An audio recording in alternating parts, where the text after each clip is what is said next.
is Chris DeVoe, and I'm an academic advisor for the TRIO Student Support Services Program, and I'd like to welcome you all to tonight's Wolf Talk. This speaker series focuses on community, courage, responsibility, and creating change. Tonight's presentation is sponsored by the Residence Hall Association, Native American Student Association, Multicultural Student Affairs, Native American Circle Program, and TRIO Student Support Services. It is held in conjunction with our common read book, The Hate You Give by Angie Thomas. Our speaker tonight is Dr. Anton Treuer, professor of Ojibwe at Bemidji State University and author of 14 books, including Everything You Wanted to Know About Indians But Were Too Afraid to Ask. Dr. Treuer earned his Bachelor of Art degree from Princeton University and Master of Art and PhD from the University of Minnesota. His equity, education, and cultural work has put him on a path of service around the region, nation, and world. Please help me welcome Dr. Anton Treuer.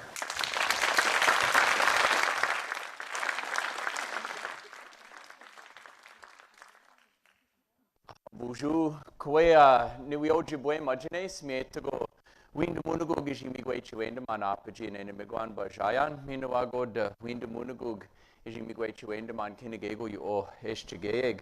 Ninda Schween Wagosh, Hindagu Minawa, Migis coming to sort out my mic.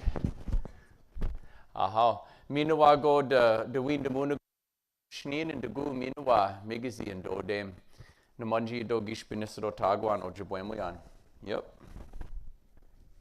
Our first excitement for the evening. All right, I want to thank everybody for coming out tonight. Good to go?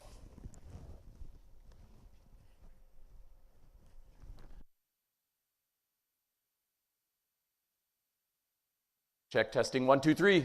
Okay. And I really want to thank everybody for coming out tonight. We got fairly short time, but I want to make sure I leave some of it for questions so you can think of what those might be. I just give you a brief introduction in my Ojibwe language, not expecting everybody here to understand what I'm saying, but where I come from, people smarter, older, and wiser than me say that's what we do when you go somewhere new. Use our language first and foremost and tell them your name, your clan, where you're from. So I was just saying my native name is Wagush, which means fox. I'm from the Eagle clan, and I'm from Leech Lake, northern Minnesota. So this is an image of Tom Stillday. He passed away a few years ago, and he's from a community called Panema, which is in the northwestern part of Minnesota on the Red River. And it's really an interesting place if you haven't been there. For starters, different from many other native communities, but not unique in all respects. Nobody there has ever been baptized. 100% traditional Ojibwe religious belief and funeral practice. A higher fluency rate in the tribal language than many places. Among other things, people bury their dead in the front yard and put spirit houses wherever someone's buried. So you step out the door to your house and there's mom, dad, grandma, grandpa, generation upon generation, older than America. Makes it hard to sell a family farm and move to California. But in many ways, that is the American experience. And we kind of celebrate our freedoms here in America, including the freedom that if you get a job and it happens to be in California, you move there and you become Californian. That we have a malleable identity. And that would be for most people who came here, whether it was voluntary, involuntary, under duress. But in the native experience, there's something else that's at play. For me too, I'm from a different reservation than Tom Stillday here, but I still have my relatives buried in the same place longer than America's been a country. And of course now I have to pay a white guy for a funeral plot to be buried next to my relatives, so there's a story in between there, right? But the connection to place and the connection to ancestral lines is quite different. I think most Americans know their parents, their grandparents, might know the names of their great-grandparents, and beyond that, might not even know names or where someone's buried. So that plays quite differently. And sometimes there's a tether to community or a tether to place that works differently. Now, the fact that there's a tether there isn't always bad. Like a wedding ring is a tether too, but it can be quite liberating. All right. Tom Stillday's lots of fun, by the way. He, one time we had him up at Bemidji State to give a graduation banquet speech, and he broke all the rules for graduation banquet speeches, because those are supposed to be short, couple good jokes, you know, focus on the students. He's about an hour and a half into his remarks before he said his first words in English, which were, "All you people who study Indians, study that." And he went and sat down. So I thought that was great. But he had some good points. Like, most of the books written about Native people are written by non-Native people who haven't even really talked to one. Right? I wouldn't dare write a book on German history without, like, going to Germany, speaking German, doing research in German, probably French and English too. But all kinds of people have built all kinds of careers and all kinds of publications without having the same level of expectation for knowledge of who they're talking about. And they're just nameless informants that the Indian experts are trotting out to give you information. And when they're looking at resources, they're looking at like what the white army officer wrote in his journal. Right? So how are you going to get some indigenous voices, perspectives, ideas? So he was onto something. There's Leech Lake, northern Minnesota. That's home for me. I'll give you just like 5 minutes on me, not because I think it's the most important thing for you to know, but nobody sees the world the way it is. We all see the world the way we are, and we're all different. So this will help you understand a little bit about my perspective. There's no neutral, no matter who's talking to you.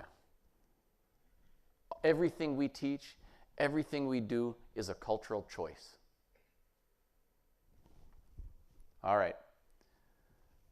We all have ancestor connections. Here's a couple folks in my family tree. This very ancient looking guy on your left, ironically was given the English name John Smith later in life. No relation to the guy from Pocahontas legends. But he was born in the 1700s and passed away in the 1900s. So he was in Minnesota before there were white settlers there. And he was still in Minnesota when they're sending folks off to World War I. Imagine the changes he must have seen in his lifetime. And I think about how quickly things have changed. And today, I would say the pace of change is accelerating in many ways. And it provides some really unique challenges. I think all cultures struggle with cultural change and continuity. I've never really met an elder from any group who didn't shake his or her head and go, "Oh, kids these days." Right? Because there's a tension about this pace of change.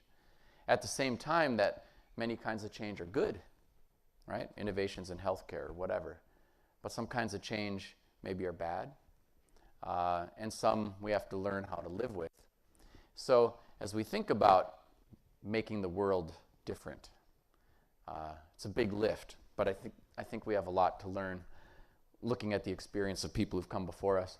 On the right-hand side is a guy who just had an Ojibwe named Wabujig, which meant white fisher. And he was a famous warrior in the Ojibwe world. And I didn't really have the tools to talk about this when I was a kid, going to school, my K-12 experience. But as I got older, it started to bother me more and more that I would go to school for 13 years in a row, ostensibly to learn everything I needed to know to be successful in the world, but that none of it really seemed to have anything to do with me. And although, aside from the hand that rocks the cradle, it is teachers who probably have the biggest impact on our students, who are undercompensated for one of the most important jobs in our society, and would be horrified, I think most would be pretty horrified, at the thought that they were hurting anybody in any fashion. But the absent narratives do hurt. Because going to school for all those years in a row, learning about all of the so-called white chiefs, right? The guys on various denominations of U.S. currency, all of whom have personally killed Indians and engineered policies genocidal to Native people, that I was always taught to worship, told to emulate, and to learn from, to the exclusion of anyone or anything that had relevance to me. The unspoken message was, you and yours are not important. are not relevant, aren't worth learning about for you or for anybody else. And it had a powerful impact. As I got older, it kind of grew. But for most people of color, this is a wrestling match that we deal with all the time. There's something like $6 billion a year spent on hair straightening products by black folk trying to make their hair look like white folk, because we are taught to worship the other. And it's the little things, right? Like flesh-colored Band-Aids that only match one color of flesh. Not because the people who make Band-Aids are trying to hurt anybody's feelings. They're just trying to sell Band-Aids. But there's this one idea about what is normal and what is valuable and what is beautiful and things like that. All right. So these are my folks. My father's actually not native. He was an Austrian Jewish immigrant, a Holocaust survivor, spoke nothing but German the first 13 years of his life. Had quite an amazing story and journey of his own. To keep it short for you, eventually he made his way to Minnesota, met my mom, and here I am. My mom grew up in a little village called Bena, population 400 in the middle of the Leech Lake Reservation.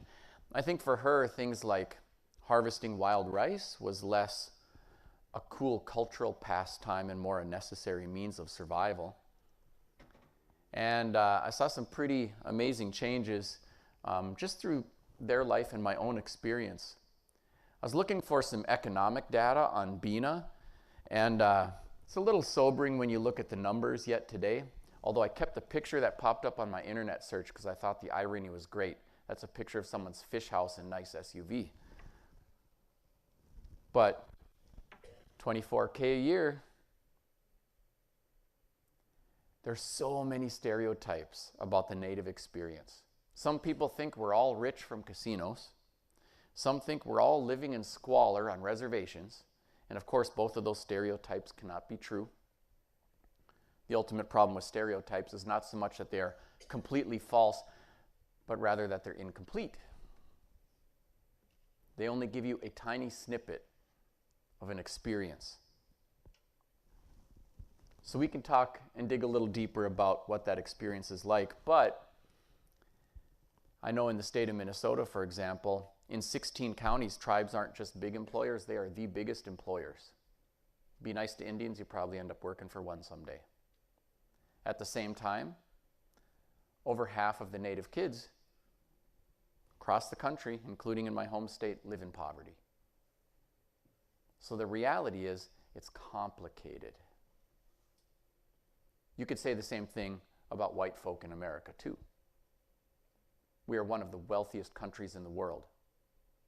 Everybody serving in the U.S. Senate is a millionaire, and there is endemic white poverty in places like Appalachia. How come they don't help them out? So it's not that simple. How come they don't use their casino resources to go help each other out? There's a whole complicated myriad array of political and economic issues. And yes, we can all do better. I think, you could say with my folks, my dad was kind of hitting a restart button. My mother was trying to find a pathway out of poverty. We had some humble beginnings. Some years where in the summer I'd wash up in the creek, and in the winter with an enamel wash basin, kerosene lantern, hand pump, outhouse. We'd go pick wild rice, trade with the white farmers down the road for some milk and eggs, keep the milk in a glass jug, tie a string, and sink it in the creek because it was spring-fed and cold. I never felt poor, never had food insecurity, but boy, that was a lifestyle change as I got older. By the time I hit middle school, my mother had become the first female Native attorney in the state of Minnesota, built a nice house. The economic profile for our family changed significantly.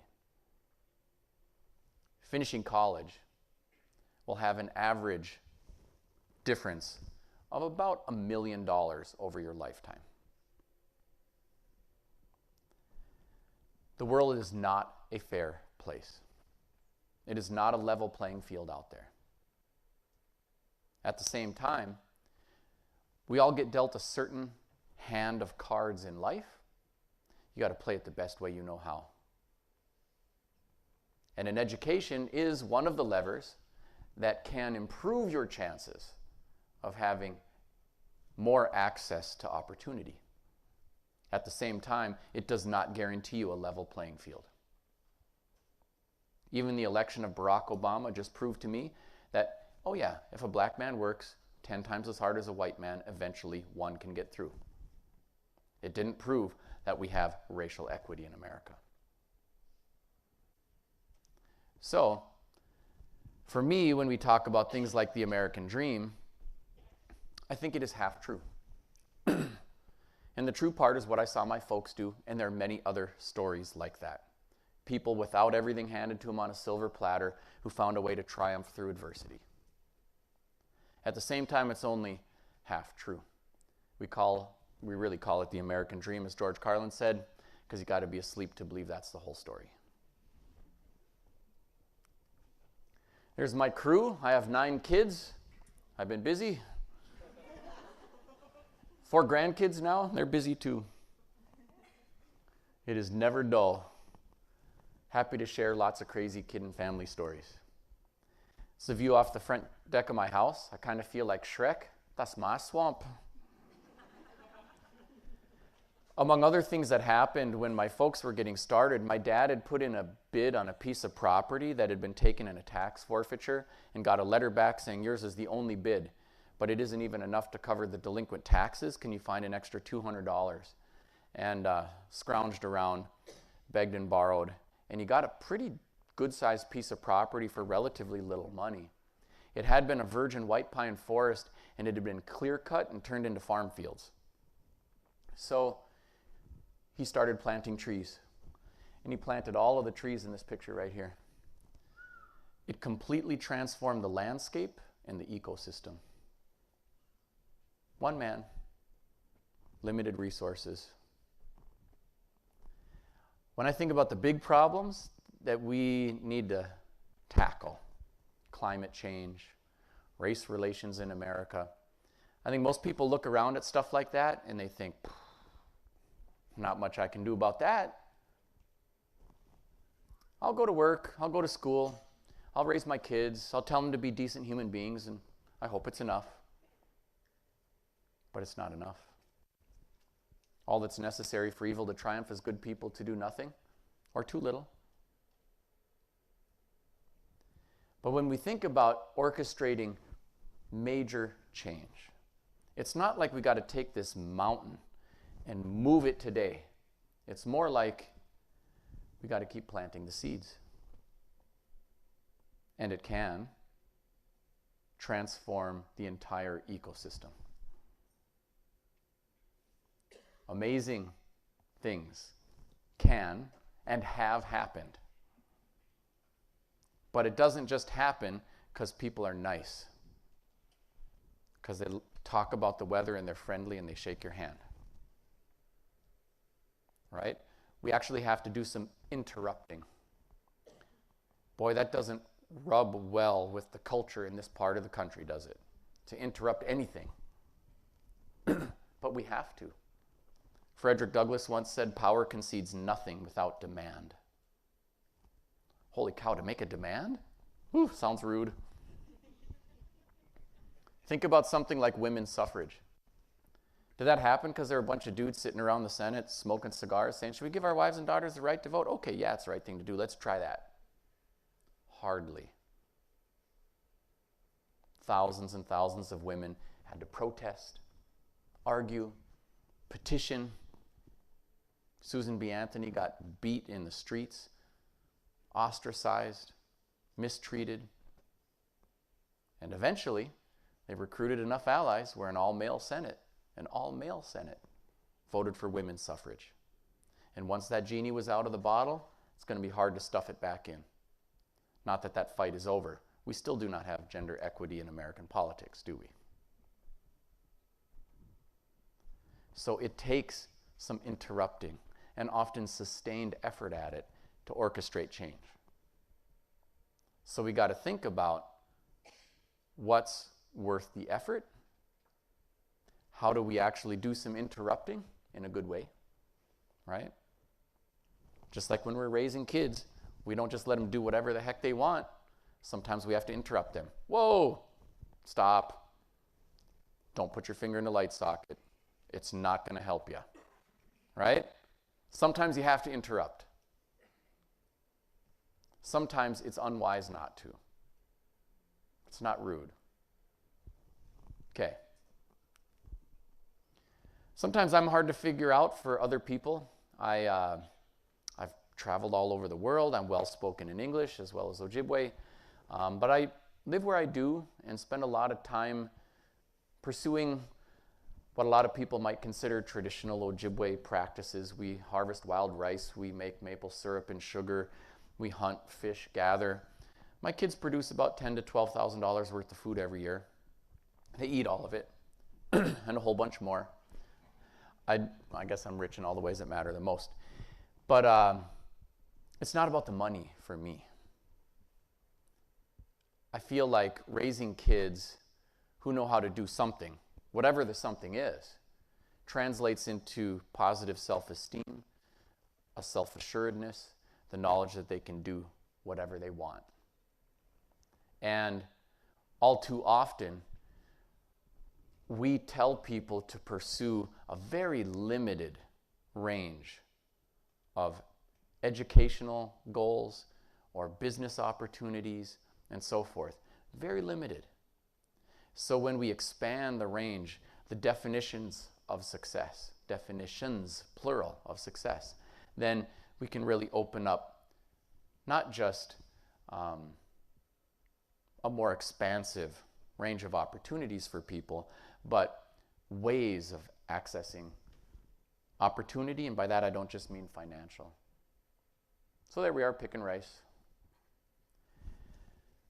I also had an interesting experience as a young guy. I spent most of my formative years on and around the Leech Lake Reservation, but when my mother went to law school, she did that in Washington, D.C. And so there were some years where we would keep our little house with no electricity and running water. We always spent our summers there, even when we had our time in D.C. And I would go back and forth to like a brick house right in the heart of D.C., and then to our little house in northern Minnesota, and back and forth between like being an Indian and being the Indian. And it was quite a perspective builder for me. Some of the experiences were funny, like my first sleepover at a friend's house in Washington, D.C., where I got up in the morning, kicked open the door, and peed all over the rose bushes, and the kid's mom was freaking out. Wait, stop, what are you doing? It's like, well, I had to go to the bathroom. We have an indoor bathroom. Oh, you have an inside bathroom. Okay. Just hadn't occurred to me. And then sometimes it could be quite painful. Like in first grade, I was a great novelty because everyone in my class was either white or black. And I was a brown kid and also a boy with long hair.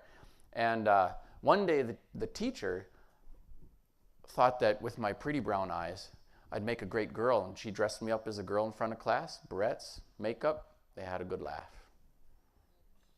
Now, I come from a long line of ferocious warriors.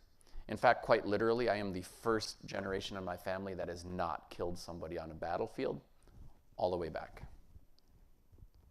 Vietnam, Korea, World War II, World War I, Spanish-American War, and Ojibwe-Dakota Wars, all the way back. So I never complained about that. I never told my parents until I was an adult. But I did come home and go, Ma, I want a haircut. And I got one. Didn't grow my hair out again till college. As a sidebar, hair matters. And I think especially for Native men in a couple of different ways. Aside from the spiritual and cultural teachings, hair is medicine, it's a symbol of your spiritual strength and so forth. It's also about identity. Because absent some beadwork and bling or a braid, I could be Native, but I could be Filipino, Hispanic, any number of other things. So it's a statement of identity too. So in a way, I could go passing for any number of other things. Well, I toughed it out through first grade. My second grade teacher was black, and that was the only teacher of color I ever had. K-12, college. master's, PhD. That, by the way, is the most common experience for Native learners in America. To never be taught by somebody from your racial group. That's the most common experience. And it has impacts. Think, for example, like if everybody who worked in education was a man, no women. Might you have like a female student someday who might have an issue, let's say sexual assault or harassment, who might feel a little safer or have a little more affinity speaking to a female staff member? Sure. Don't have to be a rocket scientist to see that. It's the same with regard to race. It's important to see yourself reflected in the body of who's teaching, to see yourself reflected in the work that is being taught, the examples of who we are to emulate, and to have a little safe affinity space where you can go, to find somebody who gets you, where you can take off one layer of your armor and just be. And that's very different. If you're white in America, you might stumble into an Indian reservation or go to East LA or whatever, but you can leave. And usually when you're looking for who's in charge, just like me, you're looking at a white person, right? The banker, the police officer, the teacher, the superintendent, the employer. And so it just makes, even if they're the nicest human in the world, it still makes a different kind of environment that people have to navigate. Second grade teacher treated me like a normal human being, and it was such a relief. She was left-handed. I tried to write lefty, even though I'm right-handed. Third grade teacher, and from then on, always white, and I froze like a deer in the headlights. I was like, oh God, here it comes again. And for a scrawny little Native kid, I put on the best stoic Indian, a self-selected mute.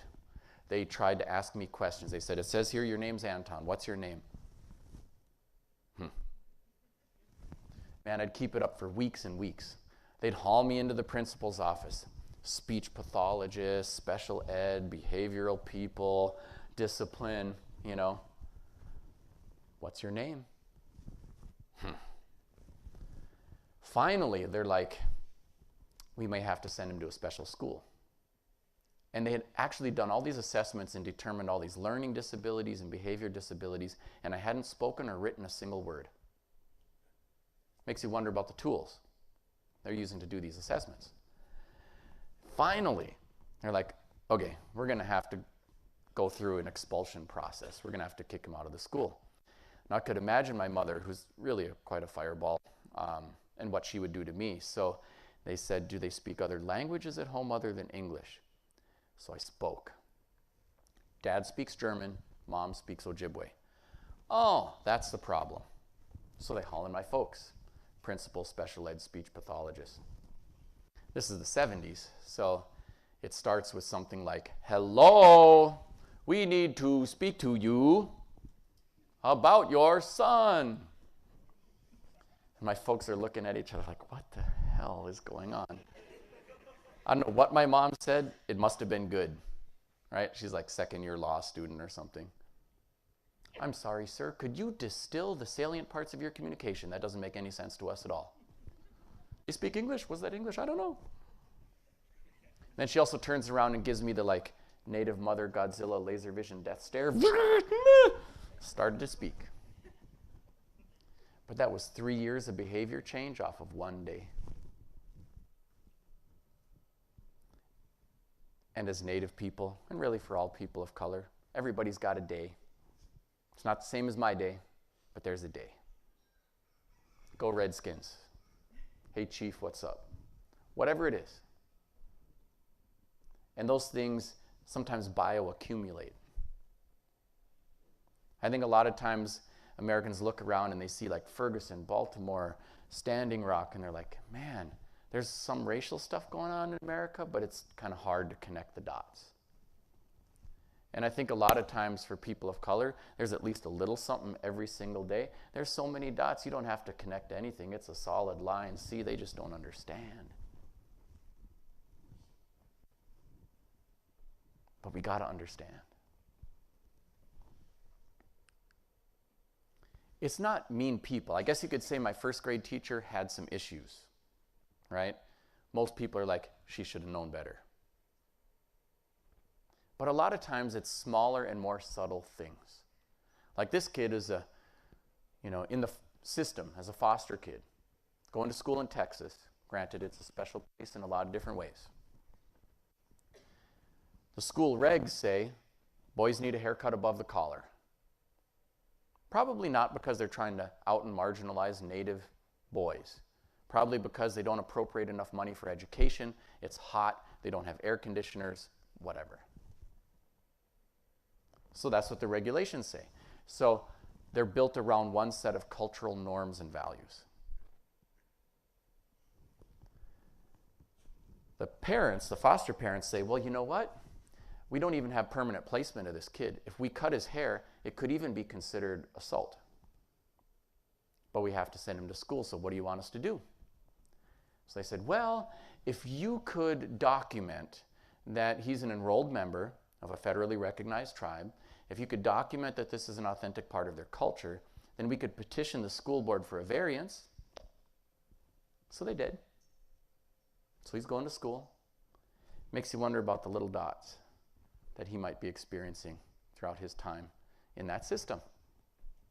Sometimes people don't realize they're working in education or, criminal justice or whatever. They're performing a public good and might not realize that their Native students, clients, patients, constituents, that the emotional trust bank account starts with a negative balance and they haven't even opened their mouth yet because of previous history experiences and the fault lines for racial treatment in America.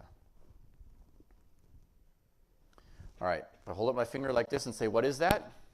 I could start a fight unless we clarify in what language. Like in the language of body parts, what is that? It's a finger, yeah. But in the language of numbers, what is that? And that's a 1. And in the language of space, what is that? Up, yeah. Or in frequent public speaking, got to go to the bathroom. So who's right? And they're all right. But that's what happens when we start talking race in America or any of these other touchy topics. Someone's up there going, this is a finger, it's not an elbow, it's not a toe. The rest of you people, shh. And someone's listening going, that is a 1, not a 2. See, they just don't understand.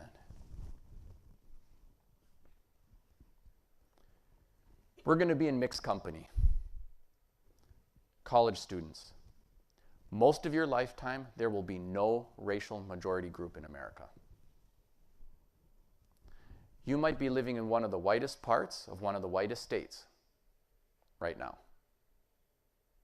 But already, the majority of the K-12 students in America, the majority are students of color. That's who's here. Build a wall, lock them in. That's who's here. By the way, 65% of illegal immigrants come by airplane. Build a wall. Think about it. If America getting browner is like the sinking of the Titanic, man, we hit the iceberg ages ago. Rearrange the furniture all you want. All the politics of division and exclusion is political theater. The political demographic reality is there will be no racial majority group in America for your lifetimes. That's the reality.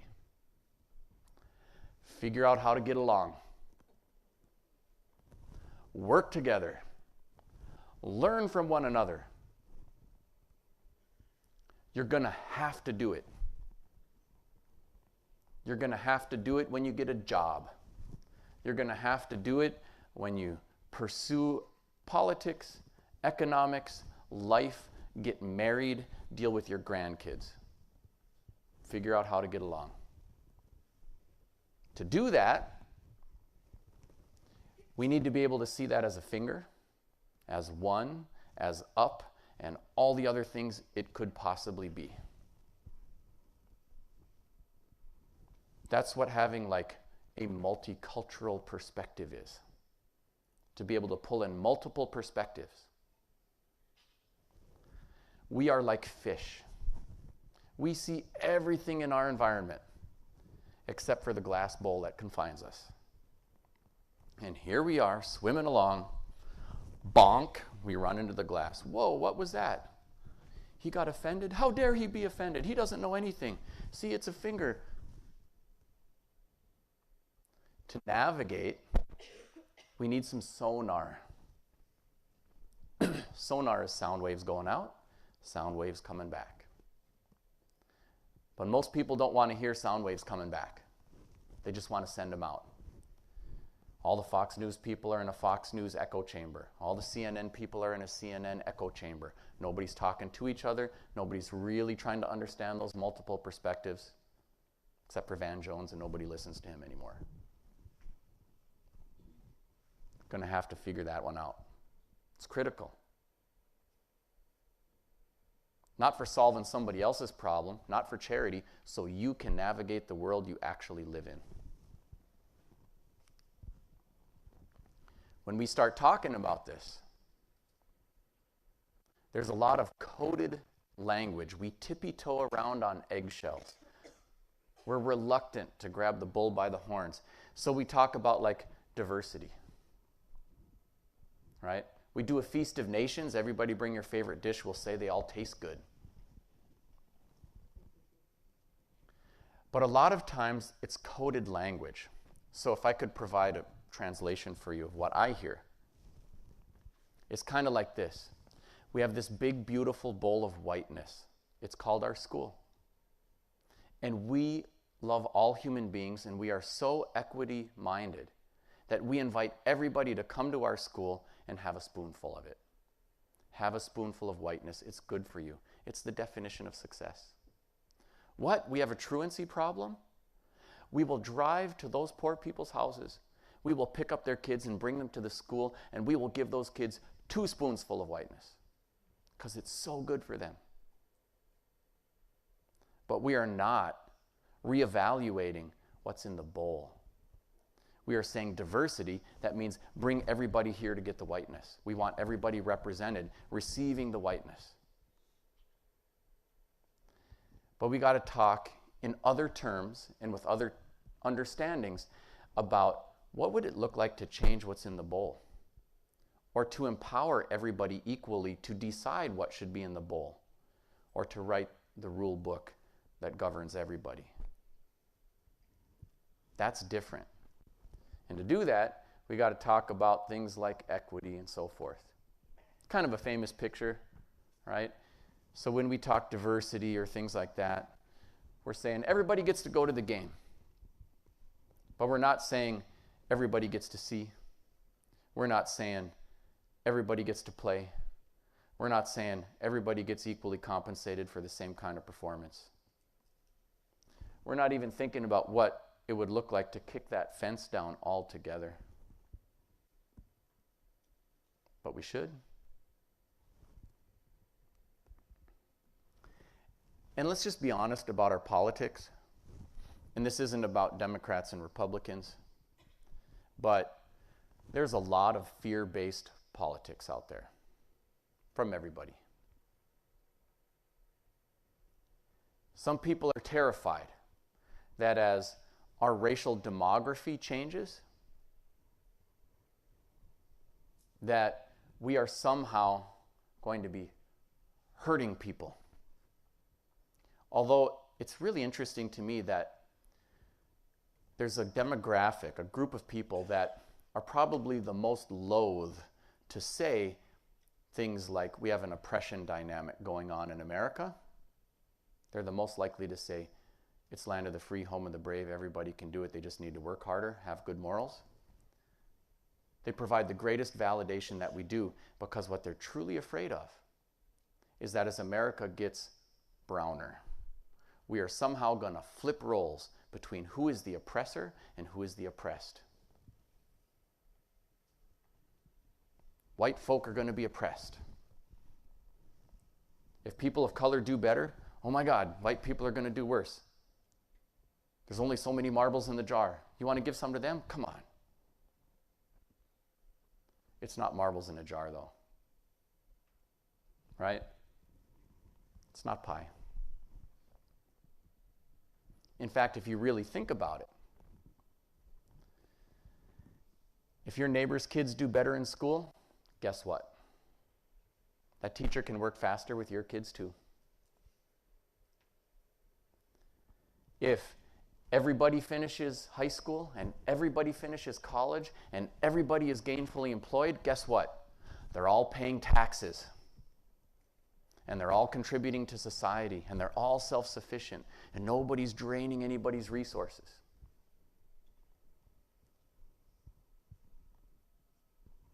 If your neighbor's house value goes up, guess what? Your house value goes up too. In fact, we all do better when we all do better.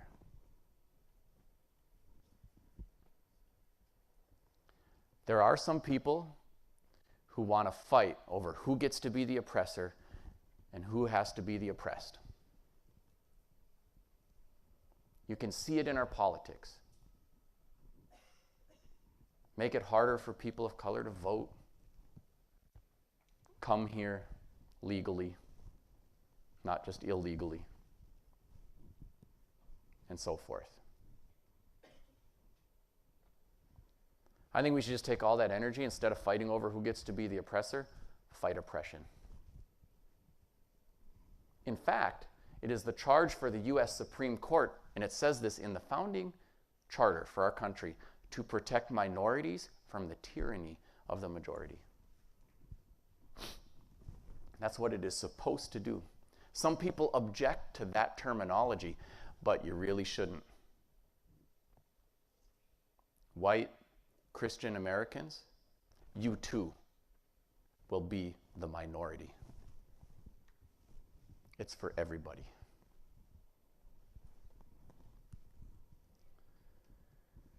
And take some bravery, though. We cannot teach what we don't know, and we can't lead where we won't go. So if we want equity, we can't say, oh man, that sounds kind of good. How about delegate it to our staff member of color and see what they can do. That's a disengagement strategy. That's a kick the can down the road, do the minimum. You can't wish this stuff well. Somehow we're going to have to embrace a little higher level of discomfort and make some change. It's interesting, but when we bring a child into the world, we don't expect the job of being a parent to be comfortable. We know there will be poop. We know there will be puke. We know there will be fevers. We know there will be issues with getting enough sleep. Right? And because we expect that, we can lean into that discomfort. Why should we expect making a more just and verdant world to be an easy lift? To always be comfortable? And it is that cry for comfort that stymies meaningful change. Right? So what happens is, even though the majority of our students in America are students of color, we still have a predominantly white curriculum, teaching core, learning objectives. And when somebody says, hey, let's kind of evolve this a little bit, there's a lot of pushback. And the pushback isn't, that's not what's best for the kids. It is a cry for the white comfort of the people who are already in power. To preserve that over the needs of the kids. And we got to do better. We got to be braver. In fact, it's the key to growth. If you want to get stronger, you go to the gym. You work out. Kind of hurts a little bit. You work out again and you get stronger. We need a workout. There's a lot to say about the Native experience in history. I'll just say this. We've all been programmed, by the way, including the Natives, because we got the same education everybody else did. I was raised by a Native lawyer who became a judge. I couldn't have told you what tribal sovereignty was coming out of high school.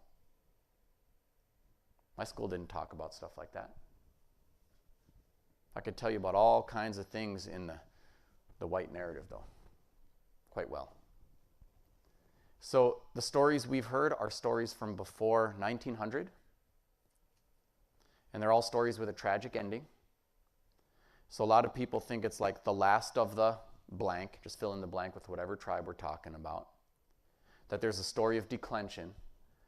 And so I just have to interrupt your regularly scheduled programming to remind you that we are more than the sum of our tragedies. Against all odds, in spite of 500 rough years, here we are. We are 500 years into, they ain't gonna last. We're right here. We are ancient and modern. We are thousands and thousands and thousands of years of documented human history still in the making.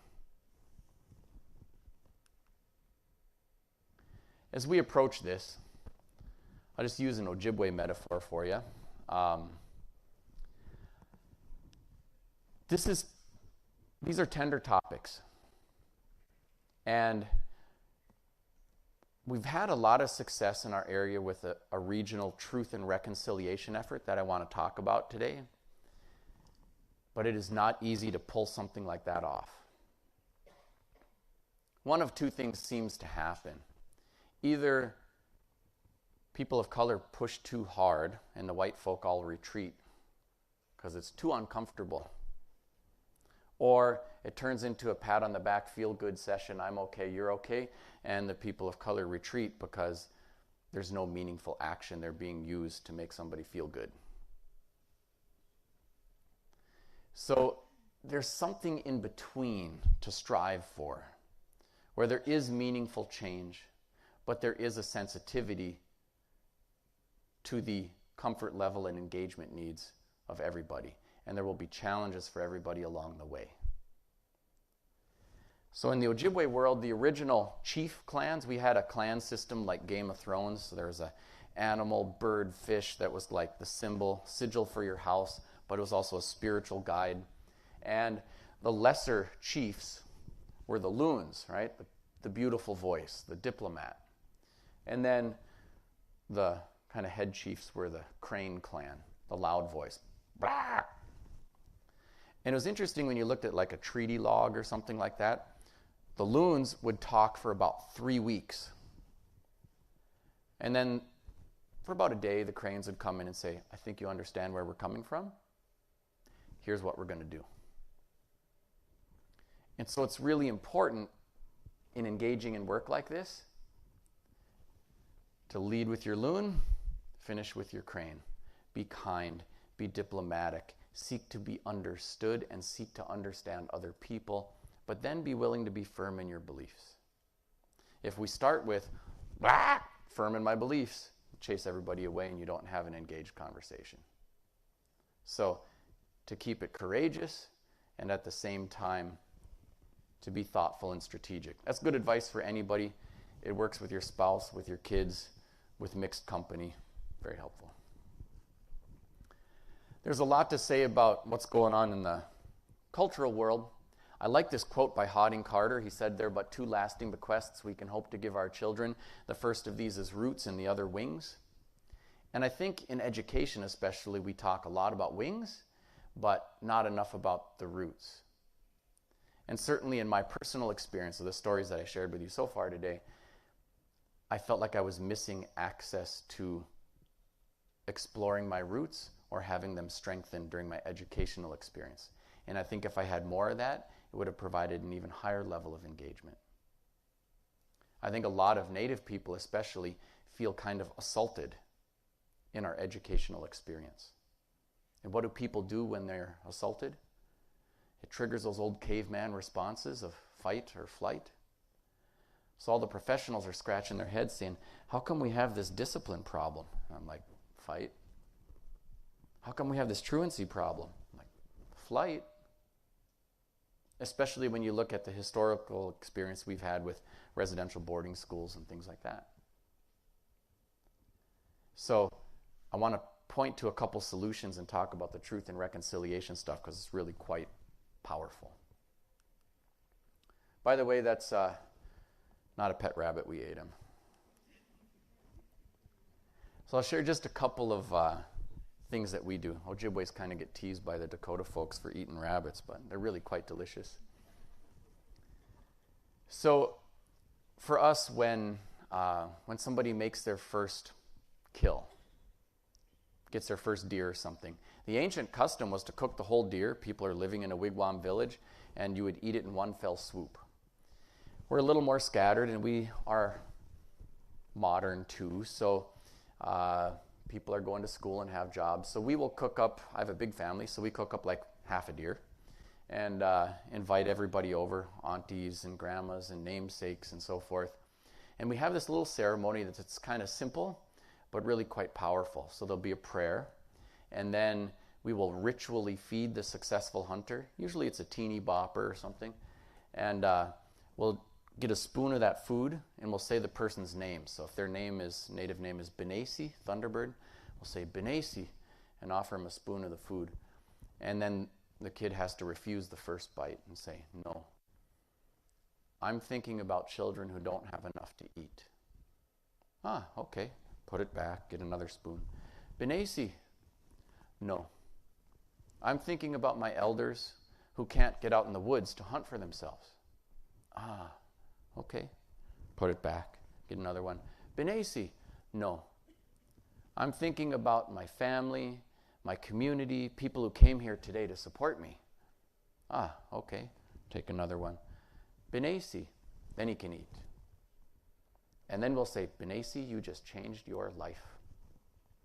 Up until today, you are what we call a dependent, which means you depended on everyone in this room to provide 100% of your food. And there they are, parents, aunties, uncles, grandparents. But today, you're providing for all of us. Now, that's what it means to be an adult. From today on, you will always have a special power. And it is the power to gather resources. You'll have it when you go hunting. You'll have it when you go fishing. You'll have it when you pick berries. You'll have it when you get a job. Now, you use your power to think of children who don't have enough, elders who can't get it for themselves, your family, your community. And then they take the rest of their killed, packaged up deer meat and they give it away, so they're impoverished but rich. Oh man, those kids puff up. Boy, they feel good. And I have 9 kids, so I do a lot of experimenting. And this one has profound impact. It really does. So I'll watch the little kids, they'll run their snare line and they'll say, ooh, I got a couple of rabbits. I'm going over to Grandma's house. She'll be like, ooh, Moses, I'm cooking for you. And so there's all this cool stuff. I had a friend one time who was complaining. He was like, oh, my back, man, I can't get out in the woods. And one of my kids is there, sitting there listening to us. Seemed like he'd be on his iPod, iPad, whatever, rolling his eyes. So he went out hunting. He got a deer, packaged it up, tanned the deer hide, went over to my friend's house, filled up his freezer, and gave him the tanned deer hide. And my friend was crying. I didn't know people remembered this. And the coolest part is I didn't have to tell him anything.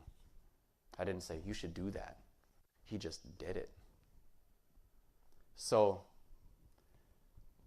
cultural practices reflect the values of a people, but they also shape the values of a people.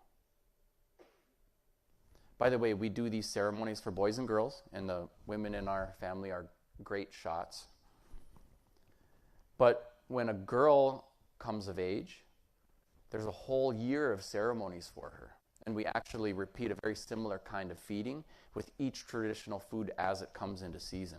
So like wild rice, wild game, fish, maple syrup, berries, and so forth. And it's included with a lot of empowerment teachings.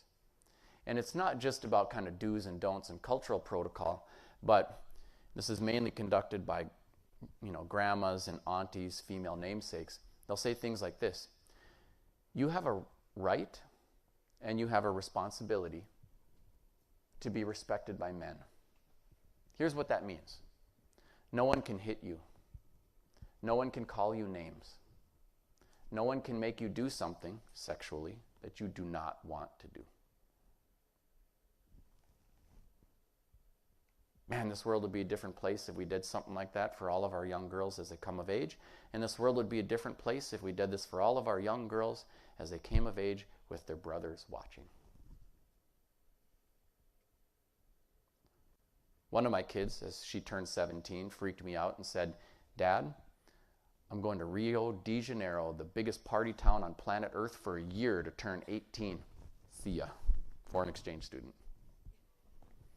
And I was thinking, man, she is young, she is beautiful. Other people will other her as like an exotic beauty. Man, there's just like target on her forehead. I couldn't trust anybody else on planet Earth. But she had all this stuff, and I knew that I could trust her. You think about it, all cultures have rites of passage. We just don't call them rites of passage. Kids want to do what adults get to do that kids don't get to do. Getting a driver's license, in a way, is a rite of passage. So is experimenting with alcohol and getting laid. It's like American Pie out there, high school, right? Tell me I'm wrong. What do we do as adults? We inadvertently reinforce this dynamic all the time. With our coded messaging, with our words, with our rituals. What is prom? Prom is a mini wedding. It's a mini pretend wedding. People used to abstain from sex until marriage, and here they come, dressed up like they're going to a wedding. Promenade like a wedding party. Pictures like you're celebrating at a wedding. Dance like you're at a wedding. Right? Punch, and all those expectations of who's putting up and who's putting out. So some people navigate it okay. Some people trip and fall. Right? Some stumble a bit and then emerge. What if we put different rites of passage at the center? To me, one of the great shames of our marginalization of anything other than mainstream Euro-American rites of passage for our kids is we exclude all this kind of stuff from any possibility. Only the family can do that. But we still make a cultural choice to take this one idea, something like prom, and put it at the center. We're always making cultural choices, and we're not always opening up for those multiple perspectives. And a lot of times people will look at whatever's in the indigenous cultural toolbox as something that is less than, maybe a curiosity. Okay, neato. But not something that should be really fundamental. There are some folks doing it differently. I think you can see different values that pop up. Not better or worse, by the way. I work in the non-native world a lot, and I exhibit these kind of values all the time. I'm highly competitive. I'm very individualistic. I'm driven. And by the way, these things are not bad because they get you that like entrepreneurial spirit, drive, so forth. And these things are not better. They're just different. Try to run the U.S. Senate on a consensus basis, right? They get less done than they do now, and that's saying something. But you can see how they function quite differently. So here's one of my kids. And, oh man, you'd love this kid. Very strong-spirited. Drives me nuts. Gifted beyond words. This is the kid who filled up my friend's freezer.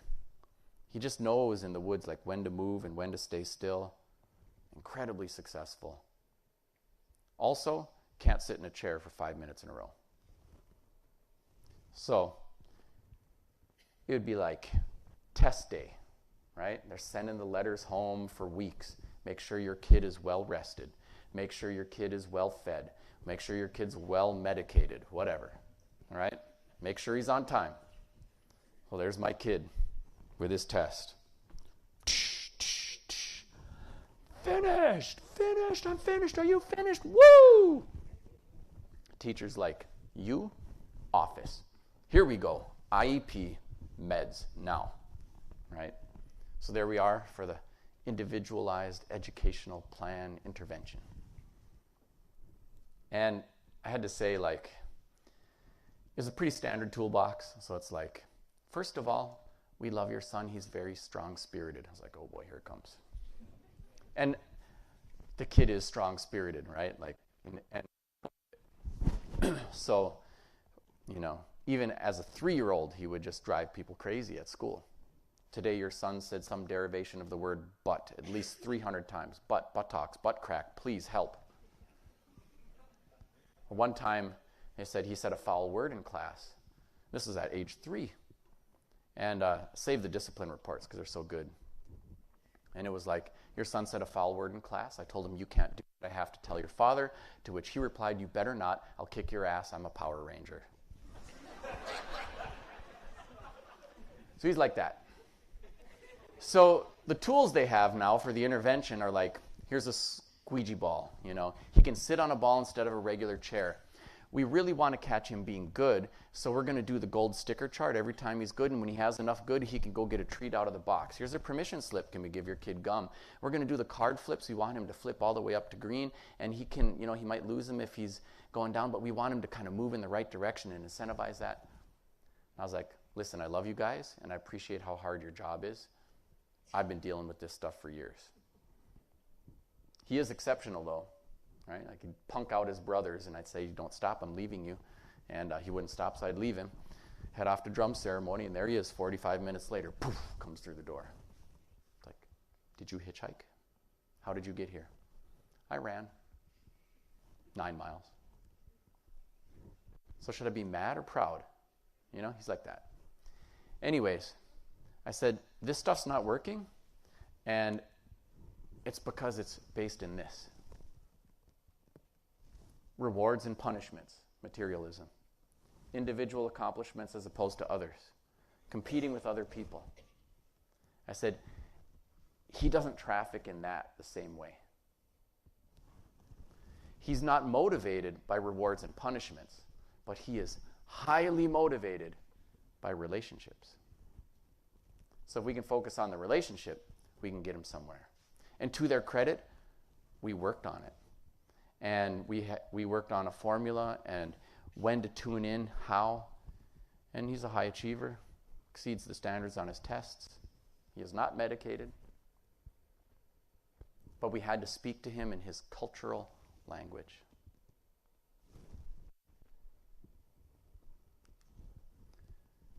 It's a really interesting video.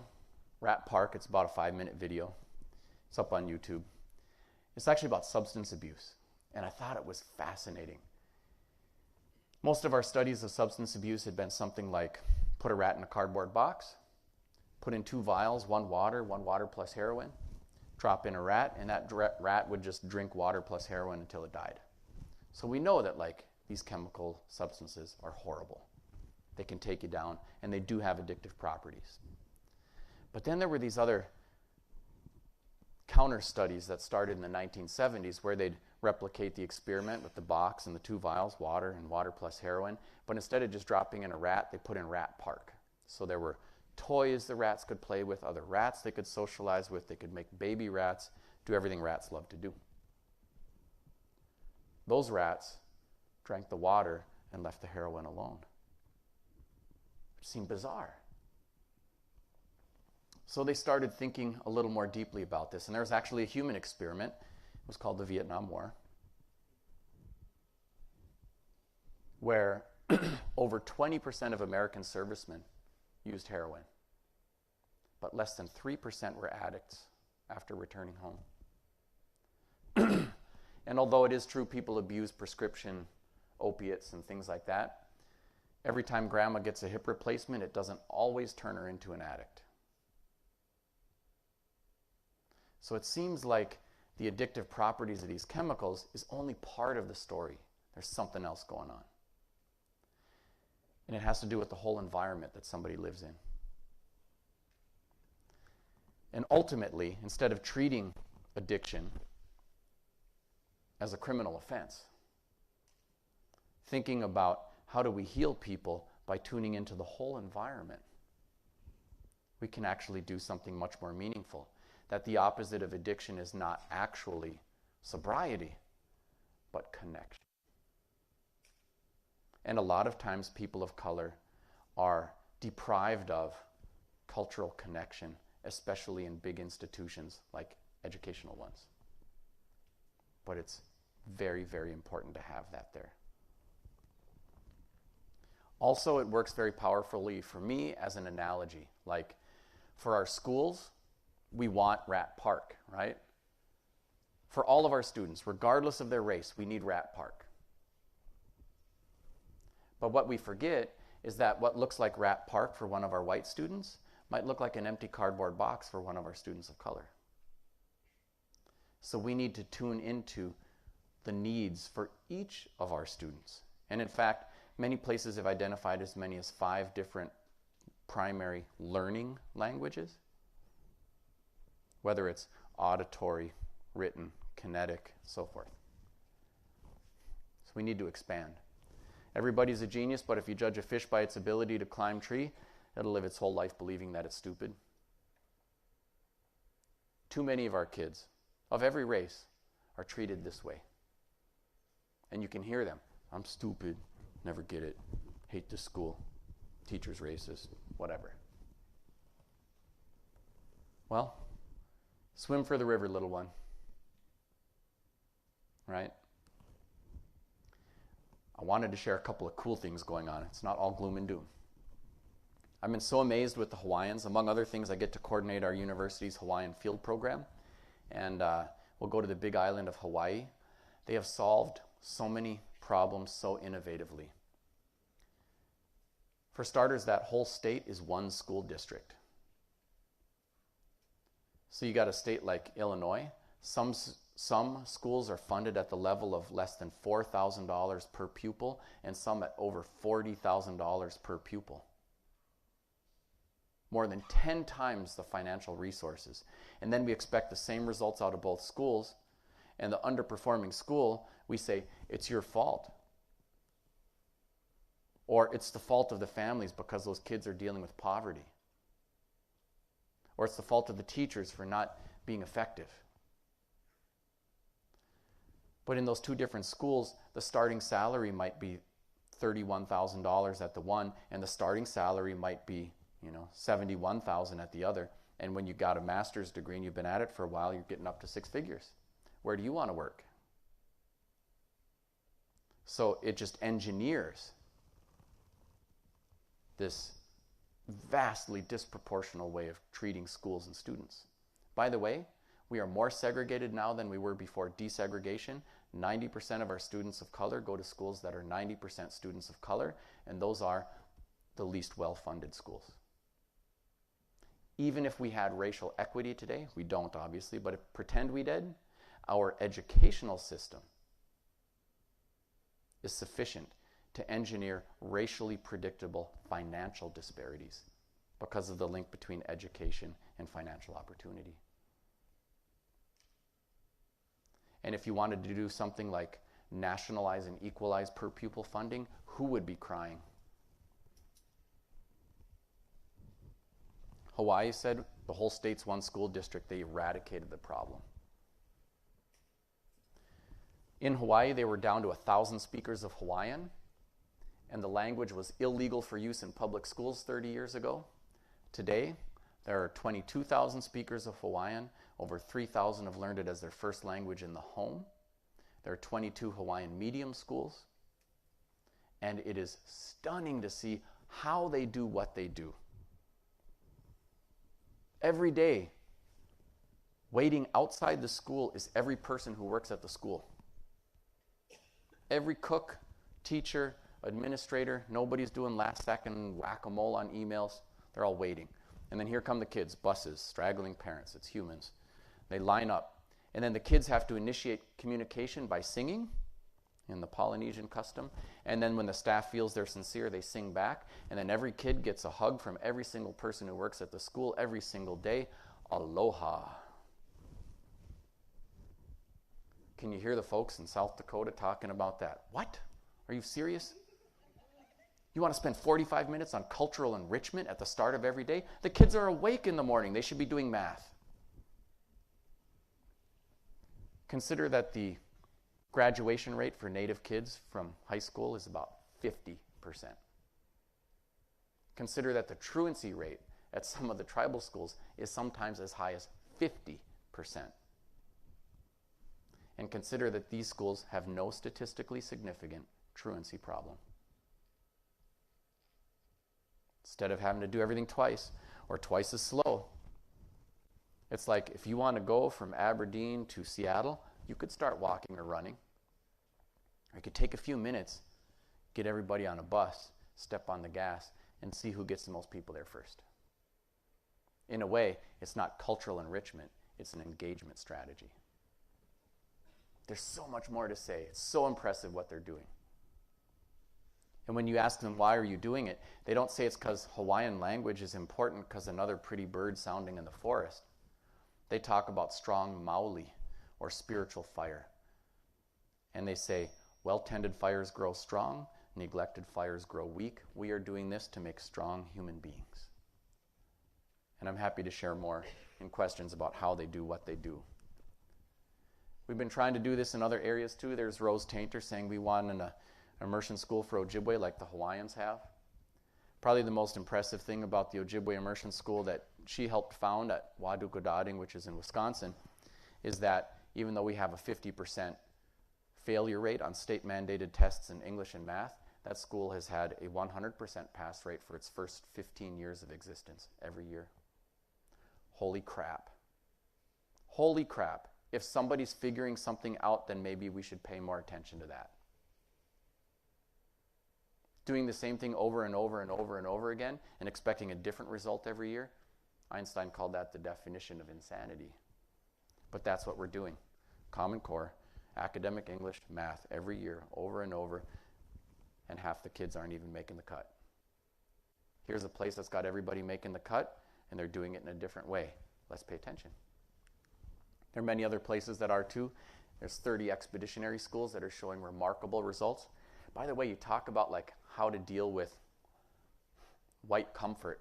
Here's what happens. Like if there's some native thing, Columbus maybe, you know, the teacher's like, oh, if I say this, the Italians will bite my head off. If I say that, oh, the Indians might get me. Have you ever seen an angry Indian parent? Oh my God, what am I going to do? As little as possible. And again, the response is built around white comfort, not the need of the kids. So with the expeditionary model, the teacher doesn't have to be the content expert. They don't have to say what happened or how. They'll ask a big guiding question. What happened, or why did it happen? How does electricity work? And the kids quest after knowledge. They coach the learning experience, and the kids exhibit the information back.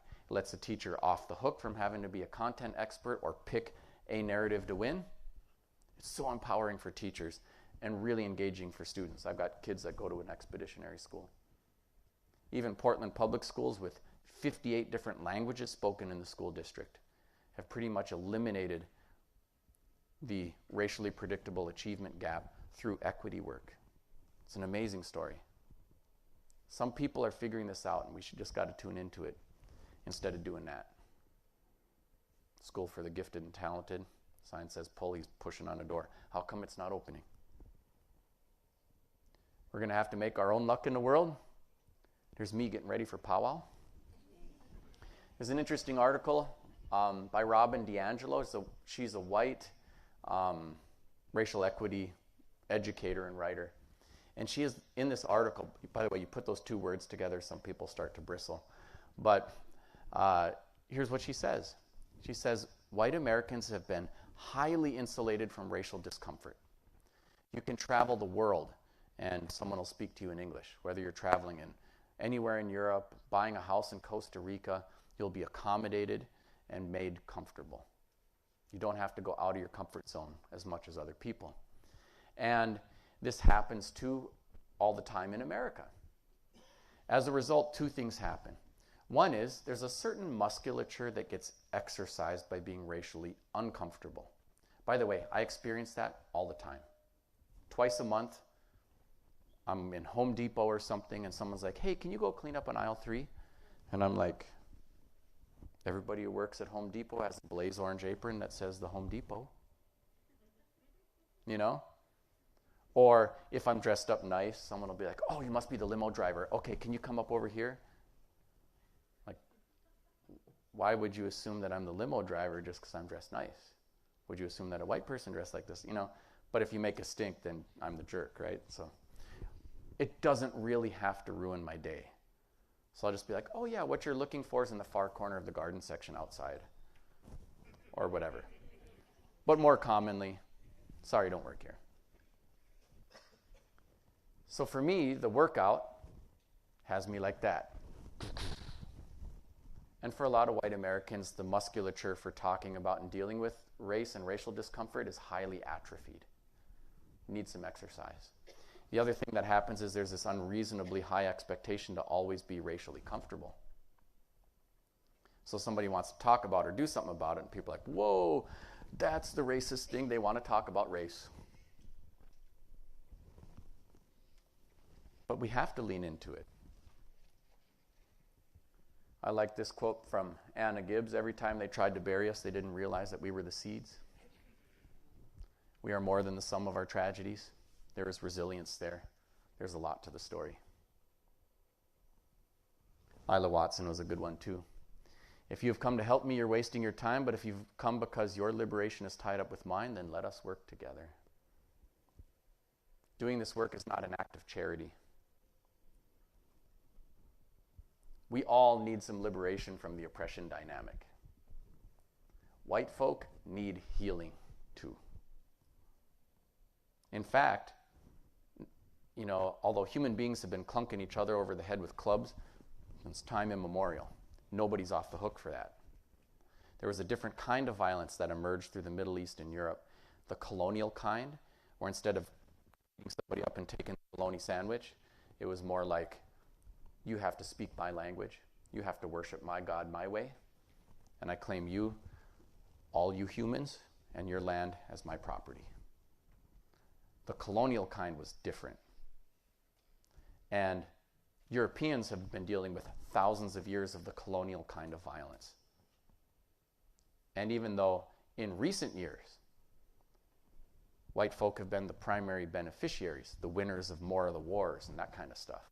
And yes, it sucks worse to be a victim than a perpetrator. The violence dehumanizes everybody. And it is no surprise to me that people of color disproportionately populate the ranks of crimes of desperation. Money, you know, stealing, petty things. But that white males dominate the ranks of school shooters and serial killers and things like that.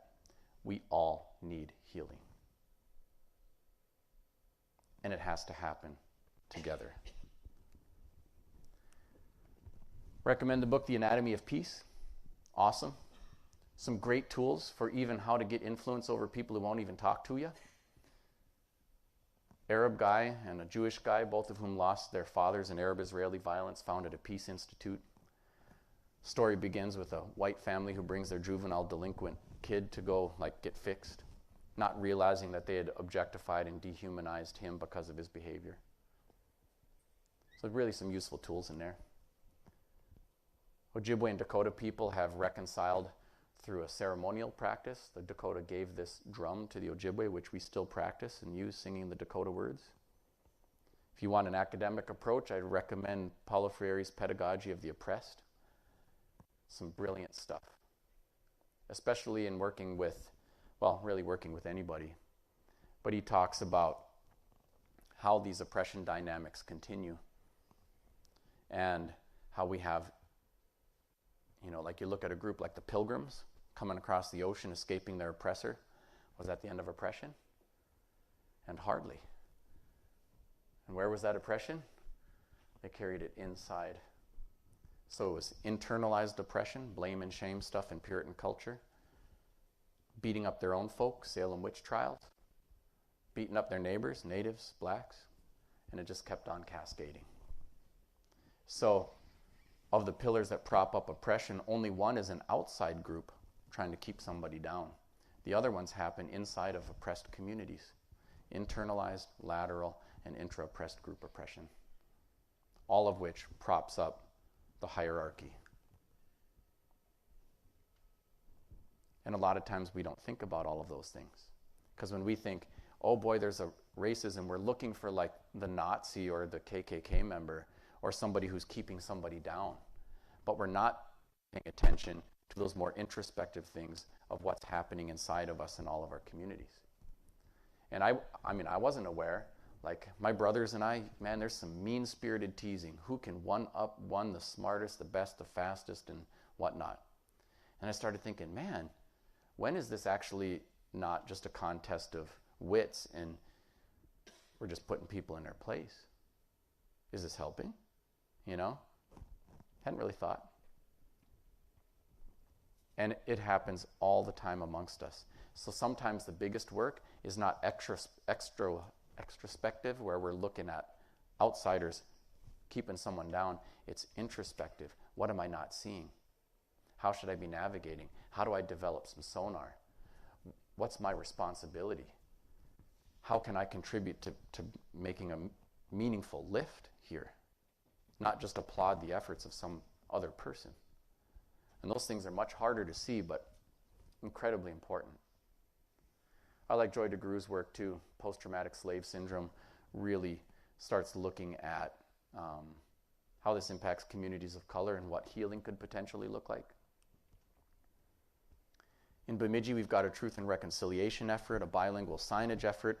All of the public schools, the regional event center, hospital, all of it displays signage in Ojibwe as well as English. Crazy white guy goes around knocking on all the doors asking them if they want to put up the signage. So it's not me saying, where's your Ojibwe signs? It's him saying, hey, you want to reach out to your native clientele or patrons? Here's a good way to do it. It's been very successful and creates a more welcoming environment. It doesn't fix all the big problems, but it makes a little bit more safe space where we can talk about them. Even my white mechanic, you know, I'd pay my bill and he'd say, "Ahaw miigwach kikawab min minawa." Huh? Nobody made him. Nobody shamed him. We just built online talking flashcard programs and he put up the bilingual signs, and next thing you know, he wants to do more. The world's full of good people. I get a lot of questions too about, and my mother does, about our family.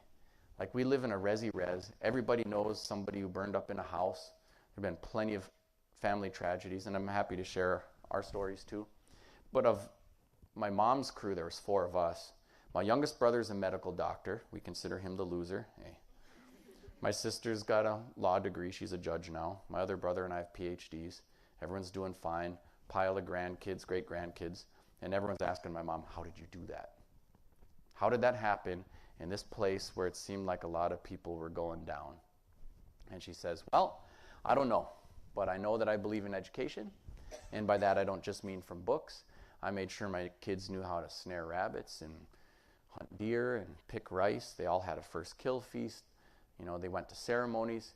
And I made all the difference in the world, because nothing can stop an Indian who knows who he or she is. And for anybody, no matter what their race is, we should all have the opportunity to know who we are. Everybody. And we should all have a perspective of appreciation and respect for everybody, no matter who they are. Our kids should be able to come through school and not constantly get the message that they are victims, the losers of all the wars, or simply survivors of some tough chapter in history, any more than all humans are. That doesn't mean we don't take a good hard look at history. Indeed, we must. But we can go through a decolonizing process that white folk, people of color, everybody needs, and feel downright unconquered. So who's going to do that? I like the Margaret Mead quote, "Never doubt that a small group of thoughtful, committed citizens can change the world. Indeed, it's the only thing that ever has." So who would those thoughtful, committed citizens be? I'm looking at them. Right? Yeah, I believe in this stuff. And I believe in you guys to do your part of it too. I got tons more, but let me stop here and see if anyone has any questions. By the way, I've got cards on the back table. Email anytime. I've got lists of resources, extra books, stuff for teachers, stuff for equity workers, links to the articles I mentioned in the PowerPoint, websites there. I will stick around and shamelessly sell books when we're all done too. Time for a few questions. Yeah. Should I stand? Whatever, you can yell it out. I'll just say it back if they can't hear you. Okay. Well, you talked about in the very beginning how you had 13 years of education and none of it had to do with who you were. Mm-hmm. And was that? Is that what inspired you to go beyond and get your like your doctorate, your master's, to get all the education you could? Or if not, then what did inspire you? Yeah, like how come I went forward instead of spinning off and dropping out or something? I don't know. Part of me is a little contrarian. Like I even had a doctor when I was like 5 years old. I remember him telling my mom, like he was looking at my knobby knees, he'll never run. And I remember crying and running down the hallway, I can run, see? I run marathons now. I still want to go find his grave and hang some medals off of there or something. But part of that's me. But I got to say, my mother, for example, she only saw one professional Native person ever. It was a school nurse. And so out of high school, she went to nursing school and then eventually decided to pursue the law and get a law degree. I think it's really important to be able to see what's possible through what other people have done. The biggest predictors of who's going to college is who has parents who've been to college. That doesn't mean that people aren't going to step up and trailblaze too. But I think it's really important to be attentive to role models, to what we're doing in the educational system to provide those opportunities more broadly, more consistently, with more effect. I got to say, seeing my mom go kick some ass, I think had a pretty big impression on me. And seeing other people do that too. And I was lucky that I got that. Not everybody does.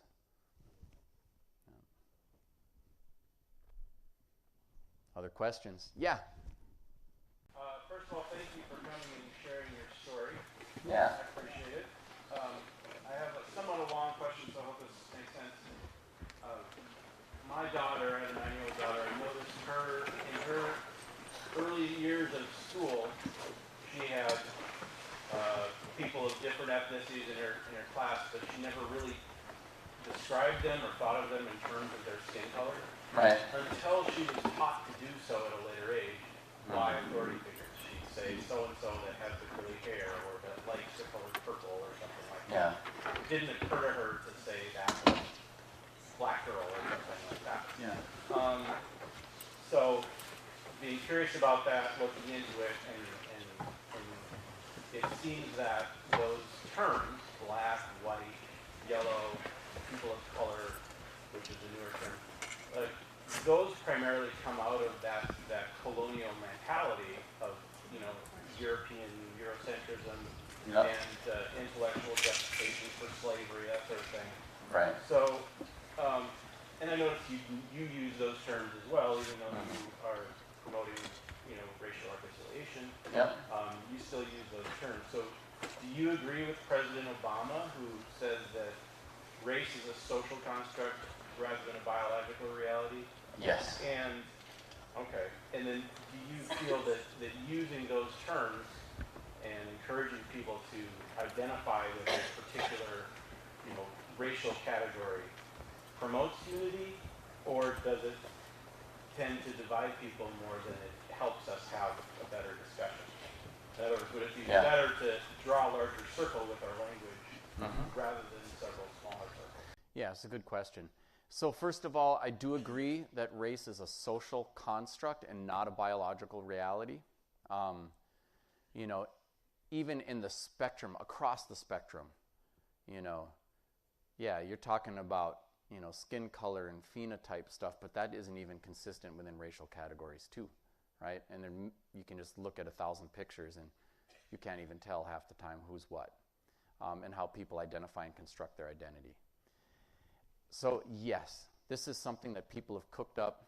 Yes, of course, it's been horribly abused by everybody from Nazi scientists to people having race-based slave systems and all kinds of stuff. And it's been horribly damaging to humans.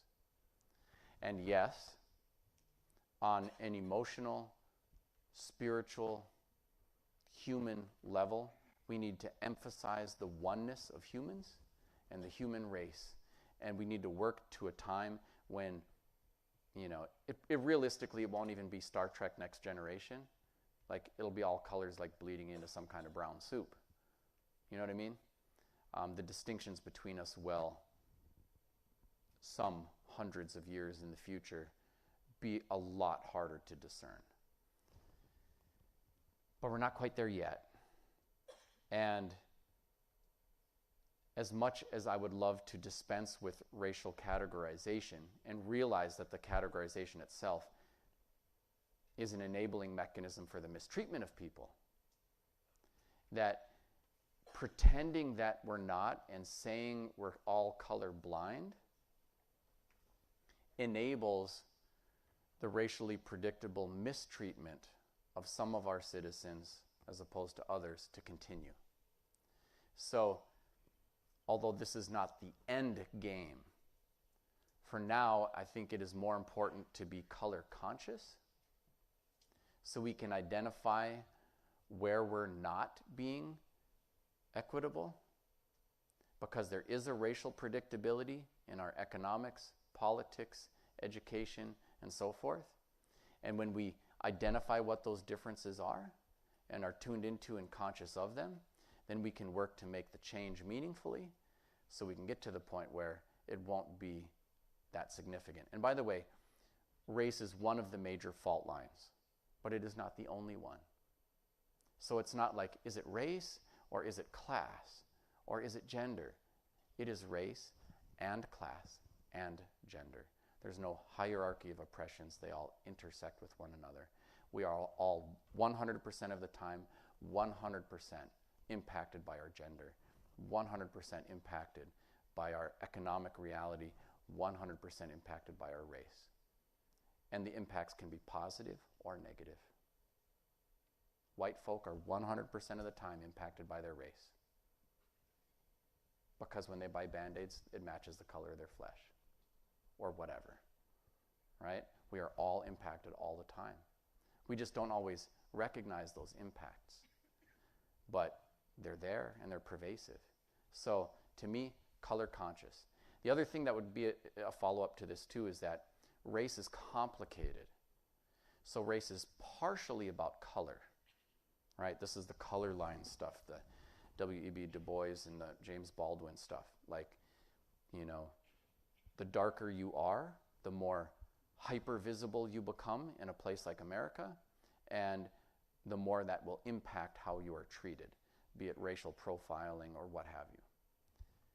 But at the same time, like when you look at the Native condition, we also have a profound experience with invisibility and marginalization. And we'll experience hypervisibility with something like racial profiling, but invisibility too, because race is partially about color, but it is also partially about culture.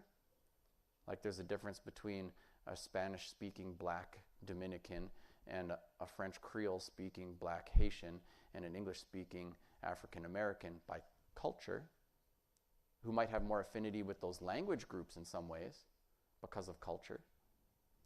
But it's color, it is culture, and it's also consciousness. And so in a place like this, Native people, for example, might look white, look black, you know, look Native, and be everything in between. But consciousness-wise, how they see themselves and construct their identity might have a very powerful Native identity or cultural knowledge or things like that. And again, we'll be across the spectrum. So, so race is complicated, and unfortunately it is still a big part of our reality, so we need to lean into that. I think, you know, a lot of people were saying in the Obama, you know, administration, oh, we're post-racial, we can all be, you know, colorblind now, you know, but then look at everything that erupted afterwards. And we're just going to have to be attentive to this variable as it impacts our lives so that we can work towards a time when it will be a non-issue. Yeah. Take a couple more and then tell me when I need to cut off. I hope this isn't too narrow, but this is a quick background to the question. Back in 1973, 72, there was an American Indian Summit here in Aberdeen, which is at the time of the American Indian Movement. Yeah. Right? And that's when I can first trace with the Board of Regents in South Dakota argued that they had to expend much more resources on developing indigenous studies in the state. Now we're 45 years later, and Northern doesn't have a single Native Studies course. Well, we have a perfunctory one in education, but we haven't made any progress in that direction whatsoever. Yeah. So I'm sort of turning it now to your biography. When you went to undergraduate and graduate program, do you think that Native Studies should be a field of study that is integrated fully into the curriculum, or should it be taught as separate courses all over? Like, how did you, because when you talk about your early years, you said you didn't come across any educators who you could sort of identify with. Did you ever come across any educators that you could identify with at all through your graduate program? Or Eventually, once I hit graduate school, I met a couple of Native professors, and you know, that was quite impactful for me. So a couple of things. One is, like, if I moved to Germany, I would expect to learn something about Germany. I think it would only make sense and only be respectful if I learned about the history of the little town in Germany that I lived in. And would only make sense if I learned a little German. So I realize that there are 1,000 different stories for all the different ways that non-Indigenous people have arrived here, but you're here now. And I think everybody who lives in this Indigenous place should know something about the Indigenous story here. All the white guy history, when you look at the span of human history in a place like Aberdeen, it is statistically insignificant. So everyone should know about the history of this place. And the history of the little postage stamp that they call home. That just makes sense. If you're living in a place like South Dakota, where there are actually lots of Native people, it makes special sense that not just as a matter of knowing your place and where you live, but as a matter of connecting with and dealing with the populations that you will be intersecting with, everyone should be knowing something about Indigenous studies. Because if you're going to get an education in South Dakota, chances are at a regional university like this, you'll be working somewhere in the region eventually. So if you are in social work, if you are in nursing, if you are in education, if you are in criminal justice, you will have intersections with a Native population. So shouldn't we be preparing people for the world in which they'll actually work? And we don't do a good enough job of preparing people for that. So then they get hired, and then it takes them a few years to figure out, like, oh, I didn't even realize, I've been teaching for a few years, that like my trust account, emotional trust account with my Native students starts with a negative balance, and I actually need to tune into that. Like, how helpful to them if we actually prepare them with that information, and how to navigate it, and how to build the trust, or whatever. So I think especially important that people get it that way. As for the methodology, how? Should it be integrated in all the courses we do, or a standalone subject? I think it should be both. I feel like it is the story of this place, and it's an important skill set for everybody to have, so it should be integrated in what we're doing across the curriculum. And everybody should learn enough to be able to teach something about it too. At the same time, it is a standalone subject, and our value as Native people and the value of Indigenous studies is not just, to help pollinate all the other gardens. It's a standalone thing too. And especially if somebody's going to have a deep intersection with Native stuff, then having that as an option for people as a field of study would be really, really useful.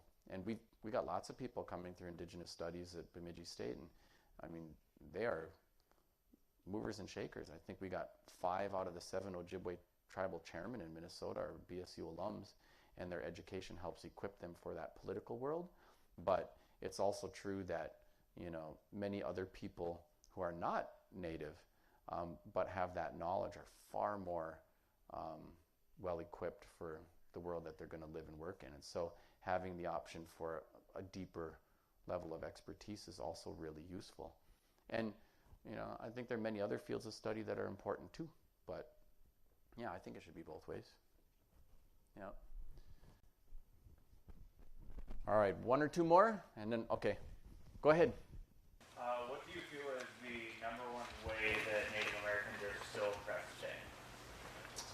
The number one way that Native people are still oppressed? Well, there are many different facets to something like oppression. I think clearly from our criminal justice system to our educational system, social work apparatus, there are many layers and kinds of oppression. And you know, I think all of it is deeply impactful.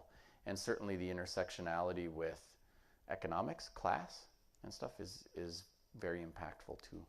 So I hesitate to pick one and hold it up over all the others. I think it's kind of like a big soup and it's hard to pull one ingredient out because they just keep impacting one another. But to me, I see a whole range of things there. And that being said, and identifying that, you know, I feel like, yes, there is historical trauma. Yes, there are all these problems, but there's also all this resilience and beautiful stuff that gets passed forward too, and we need to be attentive to that as well. And, you know, I tell my kids, you know, you get one hand of cards in life, play it the best way you possibly can. You have to exercise some agency and make, you know, do with whatever you get in life. And at the same time, I don't just want to tell them to do that because that just enables this system of oppression to keep going if all they do is navigate it. So at the same time, I want them to navigate the system that's there because they only got so many years on Earth.